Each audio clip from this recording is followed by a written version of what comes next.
മക്കളാത്തന്ന ഈശോയ്ക്ക് ഞാൻ ഹൃദയം എൻ്റെ മക്കളാണ് എൻ്റെ ജീവിതത്തിൽ എന്നെ ഇത്രത്തോളം എത്തിച്ചു നിർത്തിയിരിക്കുന്നത്. എൻ്റെ മക്കളില്ലെങ്കിൽ ഞാനില്ലായിരുന്നു. എന്നെ ആത്മഹത്യ ചെയ്തേണ്ട ഒരു വ്യക്തിയായിരുന്നു ഞാൻ. പക്ഷേ എൻ്റെ മക്കളുടെ മുന്നിലാണ് ഞാൻ എൻ്റെ മനസ്സുകൊണ്ട് കൂപ്പുന്നത്. അതിൽ എൻ്റെ പേര് അനിത എന്നാണ്, അനിത താമരാശൻ. വൈക്കത്ത് നിന്നാണ് വരുന്നത്. സെപ്റ്റംബർ 3-ാം തീയതിയാണ് ഞാൻ ഇവിടെ വന്ന് ഉടമ്പടി എടുക്കാനായിട്ട് വന്നതല്ല. എന്നെ എൻ്റെ അനിയൻ്റെ ഭാര്യ പ്രാർത്ഥനയ്ക്ക് കൊണ്ടുവന്നതായിരുന്നു. പക്ഷെ ഞങ്ങൾക്ക് ഉടമ്പടി എടുക്കാൻ പറ്റി.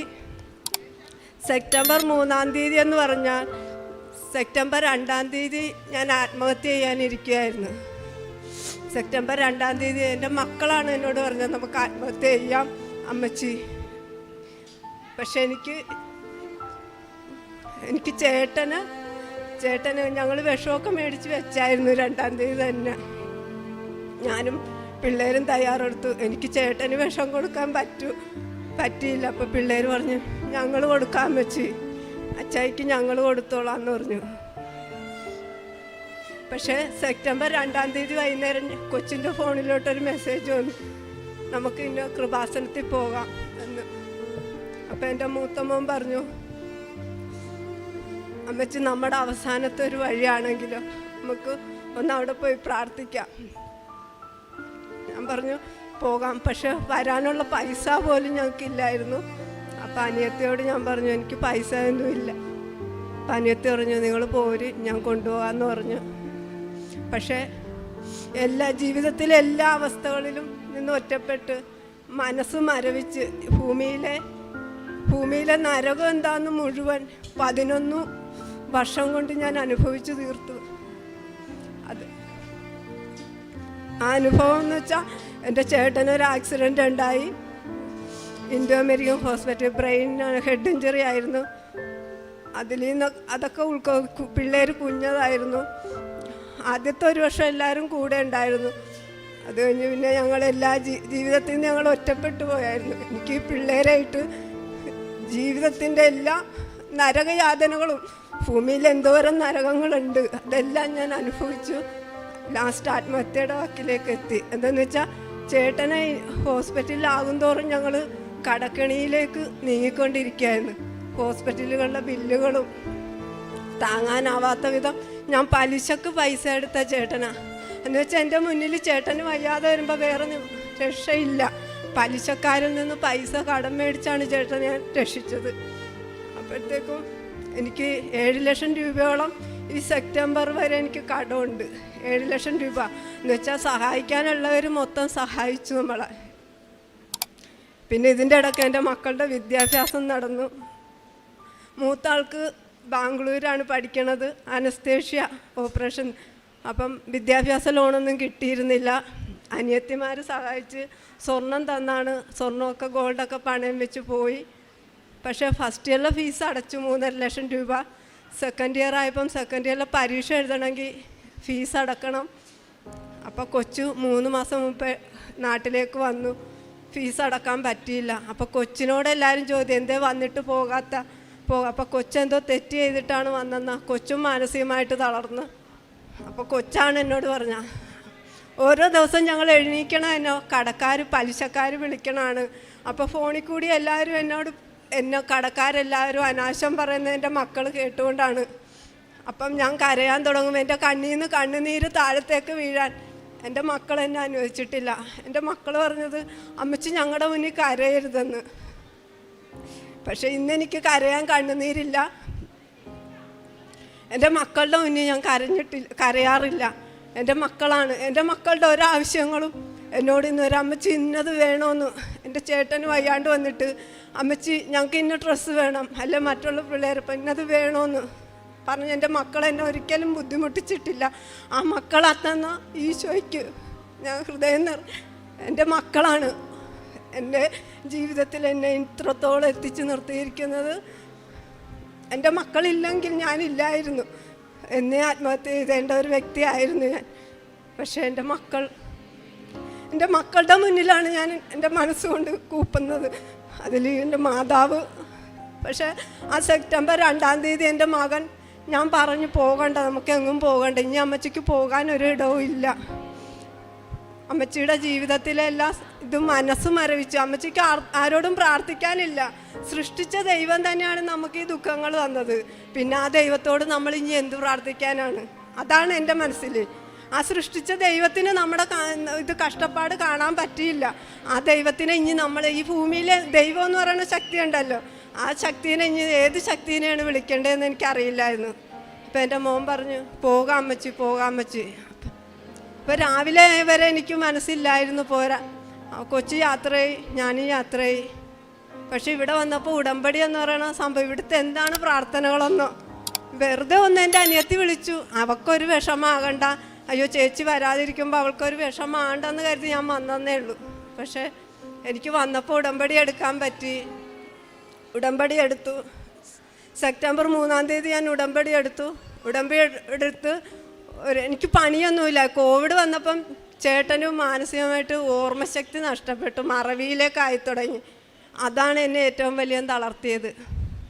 ചേട്ടന് മറവി വന്നപ്പോൾ പിന്നെ ചേട്ടൻ്റെ കാര്യങ്ങൾ കൂടി എനിക്ക് ചെയ്യേണ്ടതായിട്ട് വന്നു.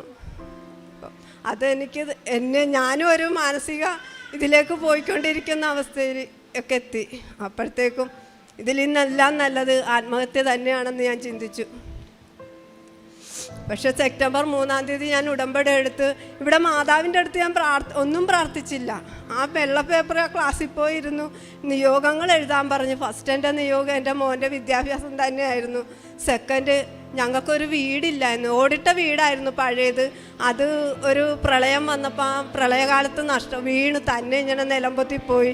വെറുതെ ഒരു പ്ലാസ്റ്റിക് വലിച്ചു കെട്ടി അതിൽ ഞങ്ങളൊരു മുറി ഒരു അടുക്കളയായിട്ട് ജീവിക്കുകയായിരുന്നു. ചുറ്റിനും സഹായിക്കാനുള്ള ആൾക്കാർ ഒത്തിരി ഉണ്ട്. എൻ്റെ ആൾക്കാരെല്ലാം കാശുകാരാണ്. എൻ്റെ ചേട്ടൻ്റെ വീട്ടിൽ അത്ര പൈസയൊന്നും ഇല്ലാത്തവരാണ്. പിന്നെ ചേട്ടൻ്റെ അനിയന്മാരും എന്നെ സഹായിക്കാൻ എനിക്ക് സപ്പോർട്ടായിരുന്നു. പിന്നെ ഞാൻ എൻ്റെ ആൾക്കാരുടെ അടുത്ത് ആരുടെ അടുത്തും പോയിട്ടില്ല. അവർക്ക് പൈസ ഉണ്ടെന്നും പറഞ്ഞ് എന്നെ സഹായിക്കണമെന്നും പറഞ്ഞ് അതെൻ്റെ മനസ്സിൻ്റെ ഇതായിരിക്കാം. പക്ഷേ എന്താണെന്ന് വെച്ചാൽ ഞാൻ അതിൽ നിന്നൊക്കെ ചിന്തിച്ചത് എൻ്റെ മക്കളുടെ തല ആരുടെ മുന്നിൽ, എൻ്റെ ചേട്ടന് വയ്യെന്ന് പറഞ്ഞതുകൊണ്ട് എൻ്റെ മക്കളുടെ തല ആരുടെ മുന്നിൽ താഴരുത്, അതാണ് ഞാൻ ചിന്തിച്ചത്. പക്ഷേ ഈ ഉടമ്പടി എടുത്ത് വീട്ടിൽ ചെന്ന് ഞാൻ പ്രാർത്ഥിക്കുമായിരുന്നു. പണിയൊന്നുമില്ലായിരുന്നു. എനിക്ക് കോവിഡ് വന്നു കഴിഞ്ഞപ്പോൾ എനിക്ക് കമ്പനിയിലുണ്ടായിരുന്ന പണി പോയി. അത് കഴിഞ്ഞപ്പം ഈ ഉടമ്പടി എടുത്ത് ഒരാഴ്ച കഴിഞ്ഞപ്പോൾ തന്നെ എൻ്റെ ഒരു കൂട്ടുകാരനെ വഴി വെച്ച് കണ്ട്. അപ്പോൾ കൂട്ടുകാരൻ ബാങ്കിൽ ജോലി ചെയ്യുന്നതാണ്, കോപ്പറേറ്റീവ് ബാങ്കിൽ. അപ്പോൾ അവൻ എന്നോട് ഒരു ഡെപ്പോസിറ്റ് സ്കീം ചേരാൻ പറഞ്ഞു. ഞാൻ പറഞ്ഞു എനിക്ക് ഡെപ്പോസിറ്റ് സ്കീമൊന്നും ചേരാനുള്ള സാഹചര്യം ഇല്ല, പൈസ ഇല്ല. പക്ഷേ അവൻ അതൊന്നും വിശ്വസിച്ചില്ല. അവൻ പറഞ്ഞു എൻ്റെ ഫോൺ നമ്പർ മേടിച്ചുകൊണ്ട് പോയി. ഫോൺ നമ്പറിൽ അടുത്ത ഞായറാഴ്ച അവൻ എൻ്റെ വീടിൻ്റെ അടുത്ത് വന്നിട്ട് ഞാൻ നിൻ്റെ വീടിൻ്റെ അടുത്തെത്തി, എനിക്ക് വീടിൻ്റെ അടുത്തെത്തി, നിൻ്റെ വീട്ടിലേക്കുള്ള വഴി തരാൻ പറഞ്ഞു. അങ്ങനെ വീട്ടിൽ വന്നു, കണ്ടു, സംസാരിച്ചു. പക്ഷേ ഞാൻ ജീവിക്കുന്ന സാഹചര്യം കണ്ടപ്പോൾ അവൻ കരഞ്ഞാണ് ശരിക്കും പോയത്. എന്ന് വെച്ചാൽ 1 തൊട്ട് 10 വരെയും പഠിച്ച എൻ്റെ കൂട്ടുകാരുണ്ടായിരുന്നു എനിക്ക്. അവരെല്ലാം വിളിക്കാൻ പറയുകയും ചെയ്തു. വരെ അവരോട് ഞാൻ എൻ്റെ ബുദ്ധിമുട്ടോ കാര്യങ്ങളോ എൻ്റെ കൂട്ടുകാരെ ഞാൻ അറിയിച്ചിട്ടില്ലായിരുന്നു. ആൺകുട്ടികളും ഉണ്ടായിരുന്നു, പെൺകുട്ടികളും ഉണ്ടായിരുന്നു. പക്ഷെ ഞാനൊഴിച്ച് എല്ലാവർക്കും ജോലിയായി. അപ്പം ഞാൻ അവരുടെ മുന്നിൽ വിദ്യാഭ്യാസം ഉണ്ടായിട്ടും എനിക്ക് ജോലിയൊന്നും കിട്ടാതെ വന്നപ്പോൾ ഞാൻ എൻ്റെ ബുദ്ധിമുട്ടുകളൊന്നും പറയാതെയായി. പക്ഷെ അവൻ എൻ്റെ ബുദ്ധിമുട്ടുകൾ കണ്ടറിഞ്ഞ് അത് കർത്താവ് അവനിലൂടെ, മാതാവാണ് ശരിക്കും അവനിലൂടെ എന്നിലെത്തിയത്. മാതാവ് തന്നെയാണ് അത്. ഈ പ്രപഞ്ചത്തോടാണ് എനിക്ക് പറയേണ്ടത്. എന്നുവെച്ചാൽ അതെന്താണെന്ന് എനിക്കറിയില്ല ശരിക്കും. ഞാൻ പ്രാർത്ഥിച്ചു, എൻ്റെ പ്രാർത്ഥനകളൊന്നും മുടക്കിയില്ല. എന്താണെന്ന് വെച്ചാൽ ഇവിടെ വന്നപ്പോൾ എനിക്ക് മനസ്സിനൊരു സമാധാനം ഉണ്ടായിരുന്നു.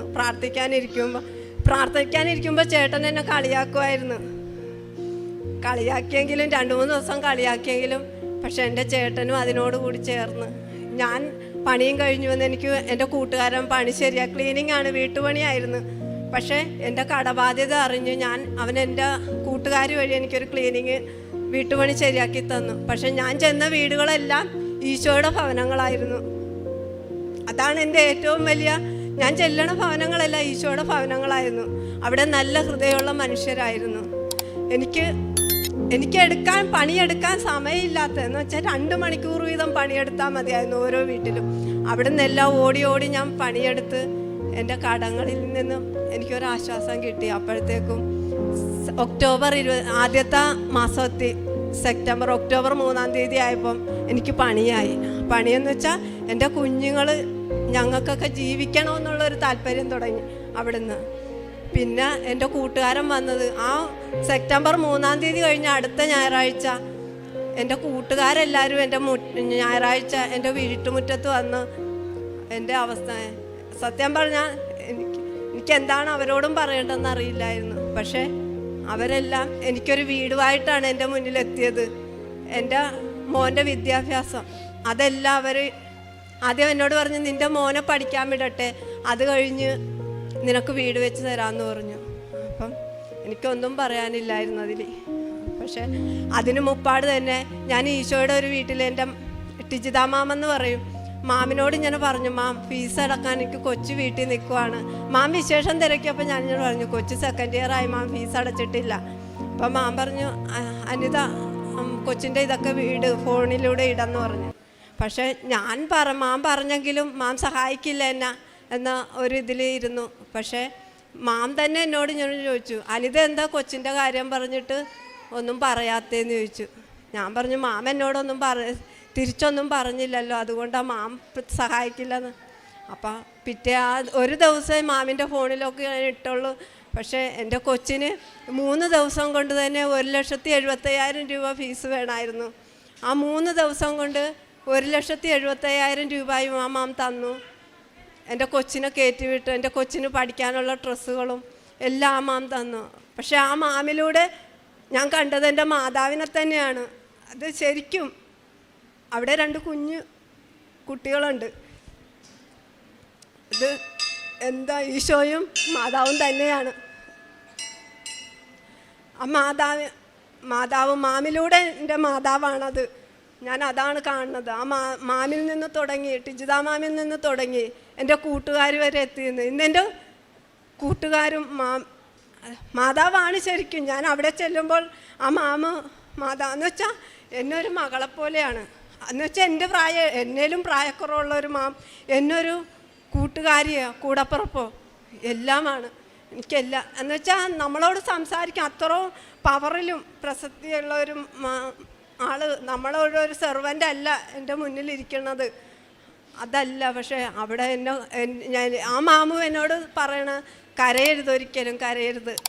എന്നെ എന്ത് പറഞ്ഞാലും ചിരിപ്പിക്കാനേ, അനിത ഒന്ന് ചിരിച്ചേ, ഞാനൊന്ന് കാണട്ടെ എന്ന് പറയുമ്പം മാമ എനിക്ക് എന്നാ പറഞ്ഞാൽ ചിരിക്കണ്ടേ എന്ന് ഞാൻ തിരിച്ചു വയ്ക്കുമ്പോൾ പറയും, ചിരിക്കാനുണ്ട് അനിത, ഒരുപാട് ചിരിക്കാനുള്ളതാണ് ഈ ലോകമെന്ന് പറയും. പക്ഷെ മാമിലൂടെ ഞാൻ കണ്ടത് മാതാവിനെ തന്നെയാണ്. ഇന്ന് ഒക്ടോബർ 3-ാം തീയതി ആയപ്പോൾ 1 മാസമായി ഉടമ്പടിയുടെ.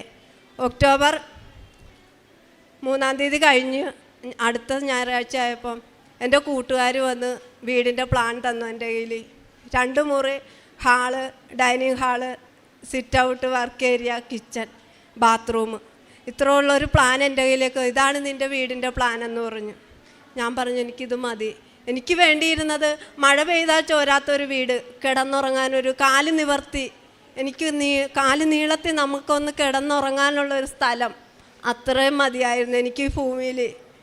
പിതാവ് പറഞ്ഞിട്ടില്ലേ, പറവകൾക്കും എന്താ ബൈബിൾ, എനിക്കറിയില്ല, ഞാനൊരു ഹിന്ദുവാണ്, എന്നാലും എനിക്ക് അറിയില്ല. നമുക്ക് ഭൂമിയിൽ 6 അടി മണ്ണ് വേണമെന്ന് മാത്രമേ നമുക്കറിയുള്ളൂ. അത്ര ഒരു സ്ഥലം മതിയായിരുന്നു. അത്രയും ഞാൻ ഈ ഭൂമിയിൽ ആഗ്രഹിച്ചിട്ടുള്ളതാണ്. എൻ്റെ സ്വപ്നങ്ങളൊക്കെ നിന്നേ നശിച്ചതാണ്. സ്വപ്നങ്ങളില്ല ഇപ്പോഴും. പക്ഷേ എൻ്റെ മക്കളിൽ എനിക്ക് സ്വപ്നങ്ങൾ തന്നു തുടങ്ങി, എൻ്റെ കൂട്ടുകാർ തന്നു തുടങ്ങി, ടിജിത മാം തന്നു തുടങ്ങി. ഇന്ന് ഒക്ടോബർ 20 ആ പ്ലാൻ തന്നു കഴിഞ്ഞ് ഒരാഴ്ച കഴിഞ്ഞപ്പോൾ എൻ്റെ വീടിൻ്റെ തറക്കല്ലിടിയിൽ നടന്നു. അത് കഴിഞ്ഞ് കട്ടളപ്പോൾ ഒരാഴ്ച, ഓരോ ഞായറാഴ്ചകളും എനിക്ക് വിലപ്പെട്ടതായിരുന്നു. എന്ന് വെച്ചാൽ ഈ ഉടമ്പടി എടുത്തിട്ട് ഈ ഓരോ ഞായറാഴ്ച എനിക്ക് പണിയില്ലാതെ ഉള്ളത് ഞായറാഴ്ച ദിവസമാണ്. ആ ഞായറാഴ്ച ദിവസം എല്ലാം ഞാൻ മാതാവിൻ്റെ അടുത്ത് വന്ന് പ്രാർത്ഥിച്ചിട്ട് പോകാറുണ്ട്. വെറുതെ ഒന്ന് ജസ്റ്റ് ഈ അൾത്താരയിൽ വന്ന് പ്രാർത്ഥിച്ചിട്ട് ഞാനങ്ങ് പോകും.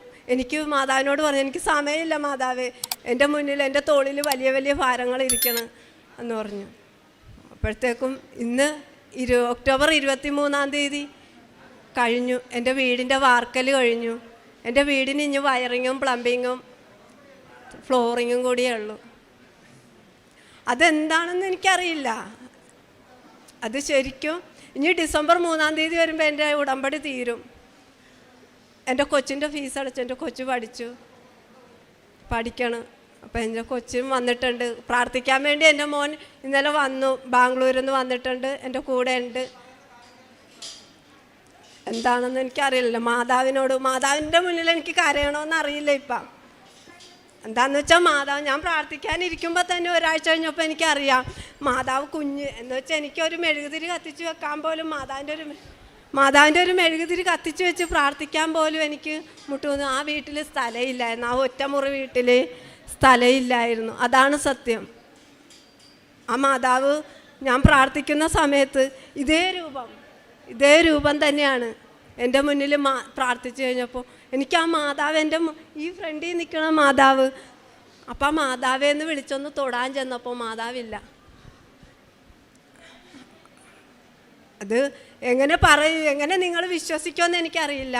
പക്ഷേ എൻ്റെ വിശ്വാസം എൻ്റെ മാതാവിനോട് തന്നെയാണ്. എനിക്ക് കരയാനില്ല ഇനിയൊന്നും. അതുകൊണ്ട് എനിക്ക് ഇനിയും ഉടമ്പടി എടുക്കണം. എൻ്റെ ആവശ്യങ്ങൾ നിറവേറ്റാനല്ല, എൻ്റെ ആവശ്യങ്ങൾ മാതാവിനെ കൊണ്ട് സാധിക്കാൻ വേണ്ടിയല്ല. എനിക്കൊരു ഞായറാഴ്ചയാണേലും കിട്ടുമെങ്കിൽ ആ ഞായറാഴ്ച മാതാവിൻ്റെ അടുത്ത് വന്നൊന്ന് നന്ദി പറയാൻ. ഒരാളോട് പോലും സംസാരിക്കാൻ എനിക്ക് പേടിയായിരുന്നു. അവരെന്നെ വഴക്ക് പറയുമോ എന്ന് വെച്ചാൽ എല്ലാവരുടെയും വഴക്കുകൾ കേട്ട്. പക്ഷെ മാതാവ് എനിക്ക് എല്ലാം തന്നു കഴിഞ്ഞപ്പോൾ പെട്ടെന്ന് ഈ 3 മാസം കൊണ്ട് മാതാവ് എനിക്കെല്ലാം തന്നു. പക്ഷേ എൻ്റെ കൂടപ്പുറപ്പങ്ങളില്ലാതെയായി, എൻ്റെ ബന്ധങ്ങളില്ലാതെയായി. അതുകൊണ്ട് അതെന്താണെന്ന് എനിക്കറിയില്ല.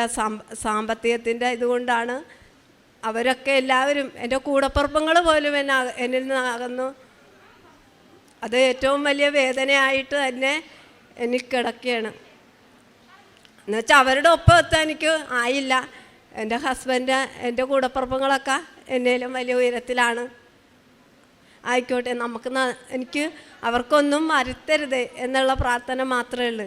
പക്ഷേ എല്ലാവരും സമ്പത്തിൻ്റെ പേരിൽ നമ്മുടെ ഭൂമിയിൽ എനിക്കൊന്നേ പറയാനുള്ളൂ, സമ്പത്തിൻ്റെ പേരിൽ ഒരിക്കലും മനുഷ്യർ ആരും ഒരാളെപ്പോലും കുറച്ച് കാണരുത്. നമ്മളെല്ലാവരും മാതാവിൻ്റെ മക്കളാണ്. മാതാവിന് മക്കൾക്ക് പിതാവും മാതാവും മക്കൾക്ക് സാധിച്ചു തരാത്ത ഒരു കാര്യവും ഈ ഭൂമിയിലില്ലെന്ന് എനിക്ക് എൻ്റെ ജീവിതത്തിലൂടെ ഈ മാതാവിലൂടെ മനസ്സിലായി കഴിഞ്ഞു.